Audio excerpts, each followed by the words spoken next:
திருவாரூர் மாவட்டத்தில் கடந்த 3 நாட்களாக கனமழை பெய்து வருகிறது.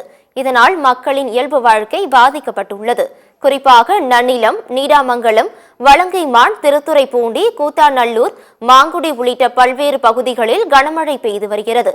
அதிகபட்சமாக கடந்த 24 மணி நேரத்தில் நன்னிலத்தில் 11.5 சென்டிமீட்டர் மழை பதிவாகியுள்ளது.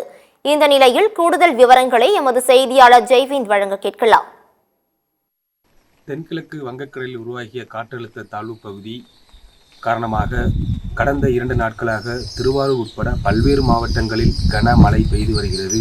குறிப்பாக டெல்டா மாவட்டங்களில் தொடர்ந்து கனமழை பெய்து வருகின்ற நிலையில் திருவாரூர் மாவட்டத்தில் கடந்த 24 மணி நேரத்தில் 59.9 சென்டிமீட்டர் மழை என்பது பதிவாகியுள்ளது.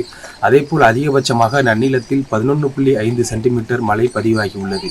திருவாரூர் மாவட்டத்தின் பல்வேறு பகுதிகள் குறிப்பாக மாங்குடி, கீழக்கூத்தங்குடி, மேலக்கூத்தங்குடி உள்ளிட்ட பல்வேறு பகுதிகளில் தற்போது 80-90 நாட்களுக்கான பயிர்கள் தற்போது முற்றிலும் மழைநீரில் மூழ்கியுள்ளதால் விவசாயிகள் வேதனை அடைந்துள்ளனர். உடனடியாக வேளாண் துறை அதிகாரிகளும் ஆய்வு மேற்கொண்டு அதற்கான நிவாரணத்தை உடனடியாக வழங்க வேண்டும் எனவும் கோரிக்கை வைத்துள்ளனர்.